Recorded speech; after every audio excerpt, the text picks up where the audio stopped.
اقرأ باسم ربك الذي خلق خلق الإنسان من علق اقرأ وربك الأكرم الذي علم بالقلم علم الإنسان ما لم يعلم.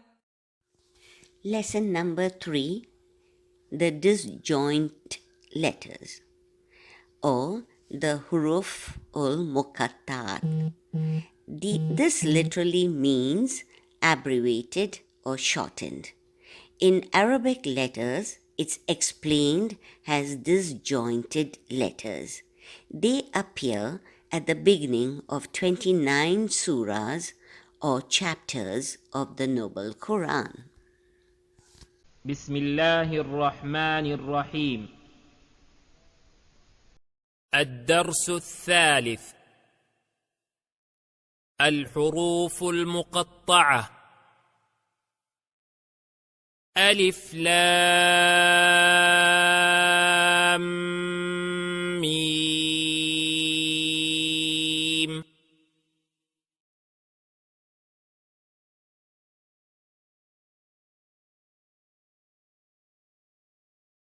ألف لام ميم صاد.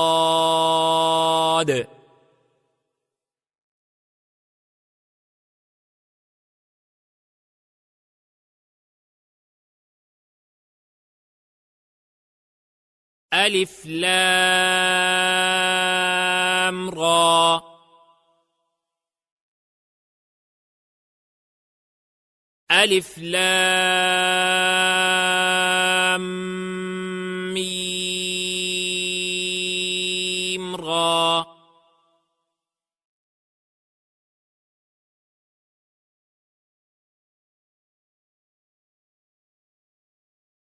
كاف ها يا عين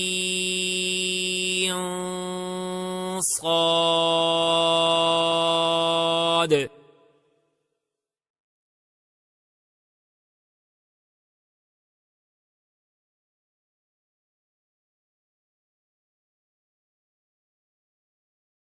طه طاسيم ميم.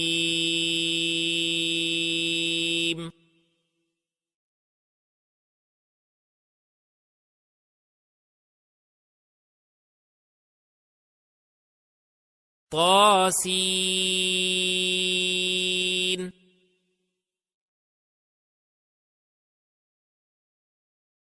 ياسين.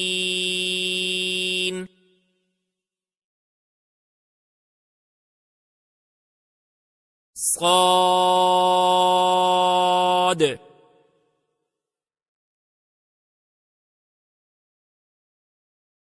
حميم.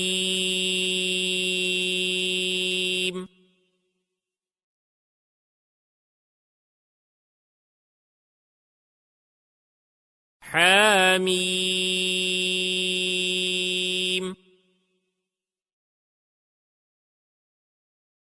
عين سين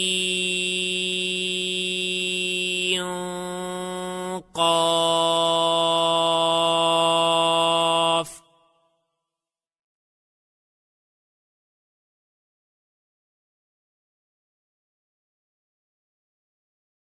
قاف